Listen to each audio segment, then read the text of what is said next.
L'Église catholique fait mémoire de saint Grégoire. Sous sa légende fantastique et sa cuirasse de chevalier terrassant le dragon, on trouve un saint Georges bien réel. Ce chrétien fut martyr pour sa foi au début du IVe siècle à Lydda, actuellement Lod, aéroport de Tel Aviv. On peut se fier au témoignage du pèlerin de Plaisance, voyageant en Terre Sainte au VIe siècle. Il assure avoir trouvé à Lydda le tombeau de ce martyr. C'est la base d'un culte exceptionnel. Saint Georges est vénéré très tôt en Orient puis en Occident. Au temps des croisades, de nombreuses légendes vont fleurir.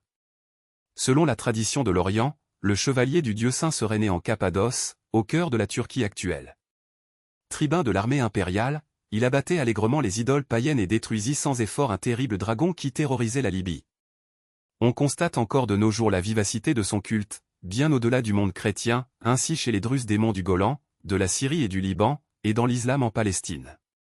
En Occident, c'est l'Angleterre qui a donné grand éclat au culte de Saint Georges.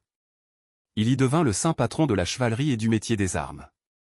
Son drapeau y apparaît au XIIIe siècle comme symbole du premier ordre de chevalerie, celui de la Jarretière. Sa fête avait un caractère national. En France, plus de 80 lieux sont sous le patronage de Saint Georges. En Italie, nombre d'artistes l'ont représenté, ainsi Donatello, Carpaccio et Raphaël. Enfin, l'intrépide chevalier de Dieu demeure le saint patron des cavaliers, des scouts et des éclaireurs. Georges est un prénom d'étymologie grecque, qui signifie éther, jet, et travail ou force, ergon. Saint Georges, priez pour nous. Évangile.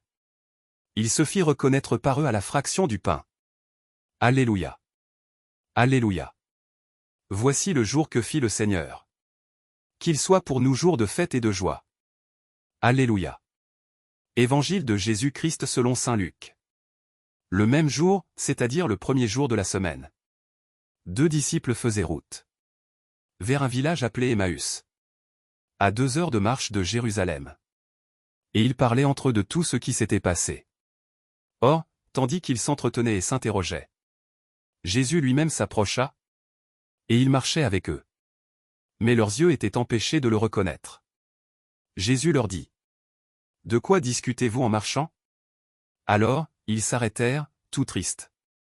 L'un des deux, nommé Cléophas, lui répondit, « Tu es bien le seul étranger résidant à Jérusalem, qui ignore les événements de ces jours-ci. » Il leur dit, « Quels événements ?»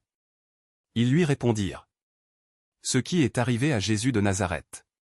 Cet homme qui était un prophète, puissant par ses actes et ses paroles, devant Dieu et devant tout le peuple. Comment les grands prêtres et nos chefs l'ont livré. Ils l'ont fait condamner à mort et ils l'ont crucifié.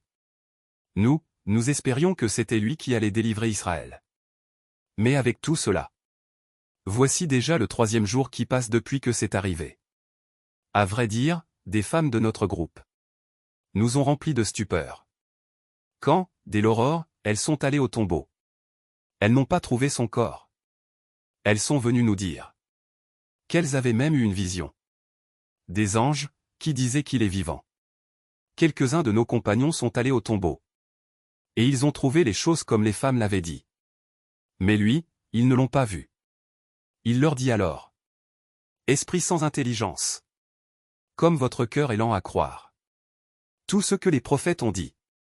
Ne fallait-il pas que le Christ souffrit cela pour entrer dans sa gloire ?» Et, partant de Moïse et de tous les prophètes, il leur interpréta, dans toute l'Écriture, ce qui le concernait. Quand ils approchèrent du village où ils se rendaient, Jésus fit semblant d'aller plus loin. Mais ils s'efforcèrent de le retenir. « Reste avec nous. Car le soir approche et déjà le jour baisse. » Il entra donc pour rester avec eux.